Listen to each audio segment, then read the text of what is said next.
So have you ever wondered why Japanese karaage is unbelievably juicy? I mean, I all love American fried chicken, it's crispy, it's comforting. But karaage hits different. It's exploded with flavor. It's not just about the butter. It's not just about the soy sauce.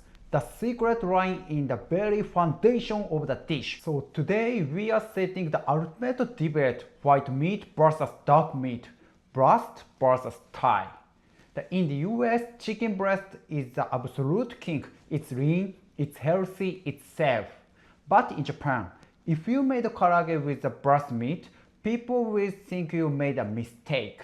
So why that? Why does Japan obsess over the chicken thigh?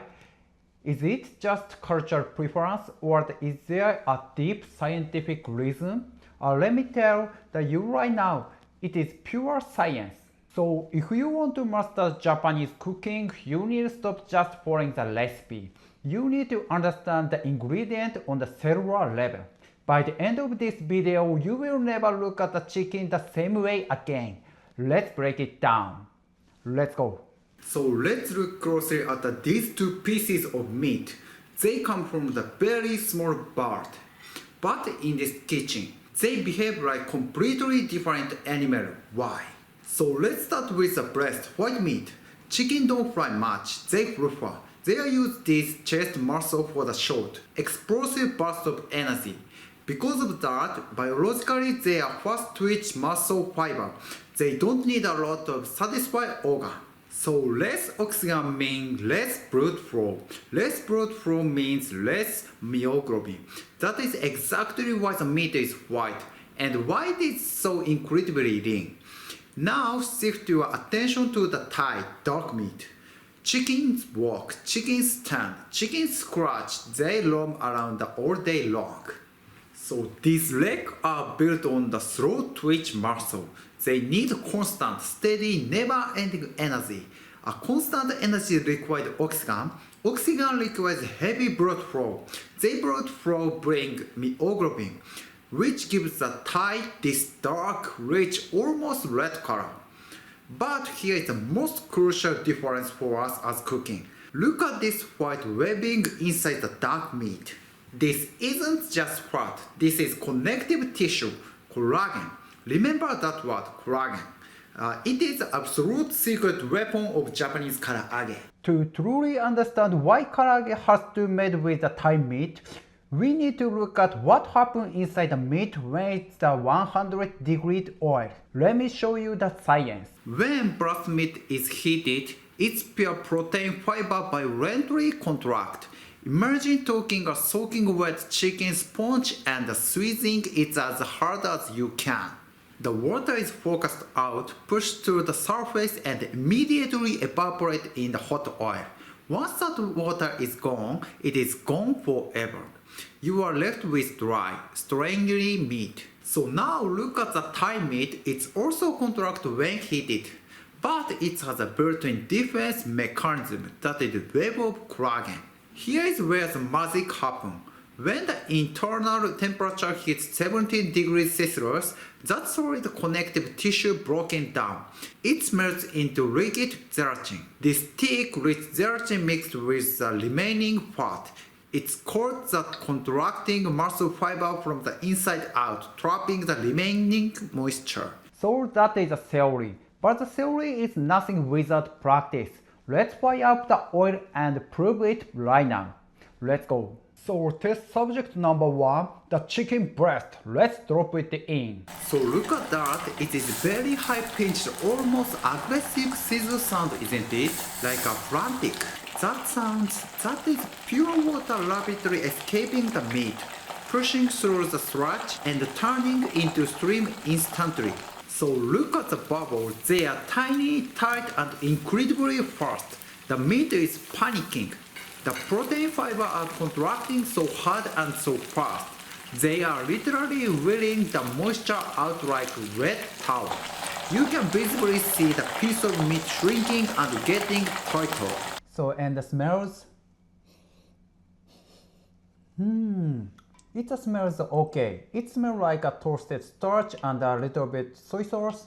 but it's very one-dimensional. It's like a depth. So okay, 4 minutes are up. Let's pull the breast meat out.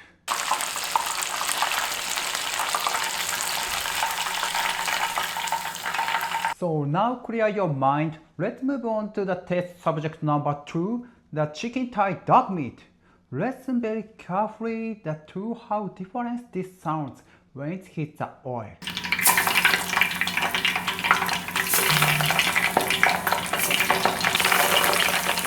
Oh wow, do you hear that? It's completely different. It's not the frantic high pitch. It is a much deeper, the heavier rolling bubble sound. Boom. So look at the bubble now. They are larger, they are slightly slower. So why? Because it's not just the pure water escaping. The fat is remaining. The Collagen is melting into the gelatin. This combination of the fat and the gelatin is heavier than water, so it slows down the aggressive moisture less. The meat isn't shrinking violently, it's holding the majestic shape. Oh my goodness! The smell, I wish I could smell this through the screen. It's completely different from the breast meat. It is instantly savory. It releases a deep, rich, incredible aroma of the rendered chicken fat mixed with the soy sauce. This is a smell like the real professional Japanese karaage shop. So 4 minutes, let's take it out. So let's look at them side by side. On the left, the breast meat, high pinch sizzle, tiny fast bubble, violent shrinking, extreme moistureless. On the right, the thigh, deep, bubbling sound, large slow bubbles, holding its shape, a beautiful remaining of fat and Collagen. The physics of deep fryer have spoken, but the ultimate judge is human taste. Let's cut them open. So first the cut, let's listen and let's look. Here goes the breast meat. Okay, the crust is crispy. That is the potato starch doing its job. But look at the inside. Look at this cross section. So it's completely opaque. It's matte. It's almost chalky. Do you see how it doesn't reflect any light? So all the water escaped into the oil. There is no fat inside to replace it. It is a definition of dry. So alright now, prepare yourselves. It's thigh meat. Let's listen. Oh my goodness. Did you hear that squish? And look at this. Look at the cross section. It's literally glistening. It's shining like a mirror. So that is not water. That is a melted Collagen, the liquid, the gelatin, and rendered the chicken fat perfectly mixed together. It springs out of the meat.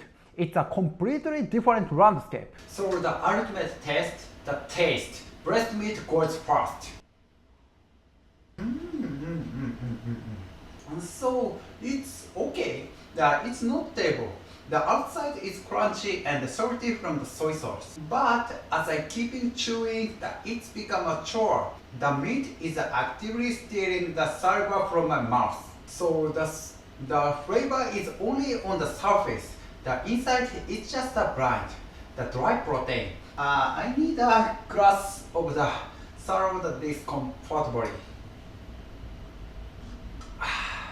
So my mouth is reset. Now the Karaage made with the chicken thigh. Wow! The difference is absolutely night and day. The moment I bite down, it explodes. It's literally bursted with the mouth in my mouth. So, and because it's a mix of the fat and the liquid, the gelatin, it just doesn't disappear. It's got my entire tongue. It acts as a vehicle, carrying the deep umami of the soy sauce into every single corner of my plate. So it is unbelievably tender. It is rich. It is comforting. Listen to me carefully. This is not just a fried chicken. This is authentic Japanese karaage, and the meat you choose changes everything. Let's summarize the today's lesson. So chicken breast lost the water rapidly when fried, resulting in dried meat. But the thigh is biologically engaged for the deep fry. The its connective tissue turn into the gelatin at the 70 degrees Celsius, mixing with the fat to create the built in the sauce moisturize the meat from the inside out. So rule number 1 of the authentic karaage, dark meat is non-negotiable. You want to stop the binary following the recipe and start understanding the why behind the Japanese cooking. If you want to run this scientific framework, so you can make perfect Japanese food using ingredients from your local supermarket. So check out my Japanese cooking masterclass. The link is in the description below. I will personally teach you how to master the kitchen. So subscribe so you don't miss that absolute game changer. Keep cooking smart and I'll see you the next report. See you again soon.